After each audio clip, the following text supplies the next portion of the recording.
Alors déjà, vous êtes peut-être bien connu, en tout cas votre voix bien connue de certains auditeurs de la métropole lilloise. Vous avez travaillé dans la radio, vous travaillez également pour des magazines de décoration. Vous avez ramené d'ailleurs premier magazine, Pulsion décorative. Impulsion décorative. Impulsion décorative. Voilà, je fais toute la rédaction du magazine et c'est de là qu'est venu le bouquin par la suite. Voilà, cette commande donc de l'éditeur, les éditions Ouest France, 20 maisons du nord de la France. Alors le pitch, si on pourrait dire globalement, l'idée directrice, c'est quoi ? C'est de montrer en fait que le Nord-Pas-de-Calais est riche en termes d'architecture, en termes de déco, et qu'on suit un peu la tendance, et qu'aujourd'hui c'est plus que des maisons en briques rouges, mais qu'il y a aussi plein d'autres maisons magnifiques à découvrir, et qu'il suffit simplement de lever les yeux pour regarder autour de soi et découvrir la région autrement. Et dans ces 20 maisons, il y a vraiment tous les types, tous les styles. Voilà, tous les styles. On ne se cantonne pas aux maisons flamandes. Non, pas du tout. On part des maisons 1930, donc traditionnelles en briques rouges, à des lofts, donc dans d'anciennes industries rénovées. On a aussi des maisons sur pilotis, des maisons en bois, des maisons cubiques où le verre est omniprésent. Il y a vraiment de tout.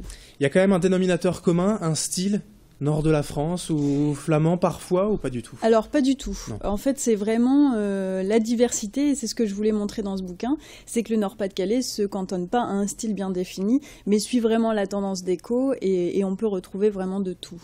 Alors comment s'est passé le travail avec les propriétaires ou les architectes pour rentrer chez eux et dans ces demeures d'exception aussi ? Oui, bien sûr. Alors ça n'a pas été forcément facile, mais grâce au magazine Impulsion décorative, j'avais déjà rencontré en fait pas mal de propriétaires qui m'ont ouvert de nouveau leurs portes pour ce bouquin.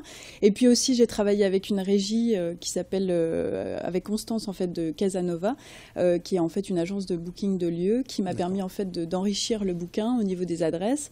Le travail avec les propriétaires, formidable. C'est des gens extraordinaires. Ils m'ont ouvert leurs portes avec une simplicité très importante, et ça m'a vraiment touchée. Alors, faut le dire, ce sont des demeures d'exception, des très belles maisons. L'idée, c'est pas seulement de rêver, c'est aussi de piquer, entre guillemets, des petites idées déco et de les faire chez soi. Voilà, exactement. Et en fait, c'est pour ça que dans chaque visite, il y a ce qu'on appelle une idée déco.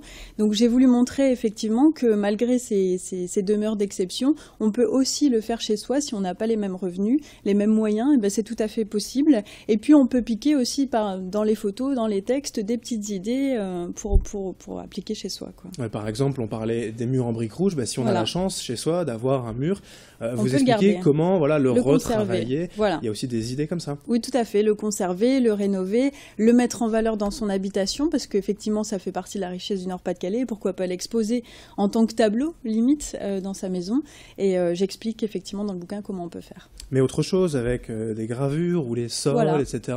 Même par exemple, quand on a moins d'espace, parce que c'est vrai que dans ces grandes maisons, souvent il y a des grands espaces très ouverts, c'est possible de réaliser de belles décos dans des petits espaces. Tout à fait, avec juste un peu d'imagination et surtout beaucoup de créativité, parce que dans ce livre, effectivement, il y a des maisons qui ont d'énormes volumes, il y a aussi des maisons où les espaces sont plus étroits, et ces propriétaires ont trouvé le juste milieu pour mettre en valeur le fait que ce soit étroit, mais ça paraît tout grand quand même, en fait. Alors, pour le texte, tout est donc signé de votre part, forcément. Et la moitié des photos aussi. La moitié des photos, mais il y a aussi une participation des architectes d'intérieur ou des propriétaires qui donnent aussi leurs avis. Oui, tout à fait, parce que dans les textes, en fait, j'ai cité pas mal de fois les propriétaires.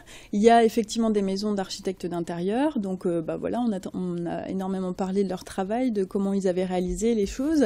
On a des maisons qui sont anciennes, mais aussi des maisons modernes, et notamment une qui s'appelle en fait la Minérale, qui est une maison très blanche, qui a été faite par un architecte, mais qui a, si vous voulez, le travail de l'architecte s'est pas fait de manière anodine, c'est-à-dire que quand les propriétaires l'ont rencontré, en fait, l'architecte leur a écrit une poésie avec tous les mots qui tenait à cœur aux propriétaires, par exemple aménagement extérieur, vue sur l'extérieur, etc. Donc tout ça, ça a été remis dans une poésie bucolique qui était vraiment très sympa, et là pour le coup c'était une super expérience. Alors on a 20 maisons au programme. Est-ce qu'on aurait pu mettre encore plus de maisons? Bien sûr, il a fallu faire un choix. Et le choix n'a pas été simple pour moi, mais pour autant, je voulais vraiment montrer, comme je le disais tout à l'heure, la diversité du Nord-Pas-de-Calais. Donc j'ai tenu à mettre des maisons différentes, parce que, bon, voilà, il y a quand même des maisons qui se ressemblent pour certaines, puisque c'est soit dans des usines ou entreprises réhabilitées, soit des 1930, donc telles qu'on les imagine. Donc voilà, ça a été un travail de fourmi de pouvoir sélectionner les bonnes maisons. Et donc 20, voilà, c'est pour pas non plus trop s'étaler, trop se perdre. Je pense que 20, c'est bien, parce que du coup, on a 20 exemples différents et on peut piocher les idées à l'intérieur de ces visites. Voilà, sur ce livre qui fait environ 150 pages avec de très belles photos en plus, hein, c'est vrai. Félicitations si c'est vous qui les avez signées. Pas voilà, toutes, hein. Pour rêver, mais aussi pour prendre quelques bonnes idées déco de ces 20 maisons du nord de la France. Voilà, le livre vient de paraître aux éditions Ouest France. Il est signé Gaëlle Danet. Merci d'avoir été avec nous pour en parler. Merci beaucoup. Et merci à vous de nous avoir suivis sur Grand Lille TV. Restez bien en notre compagnie. Dans un instant, l'information continue.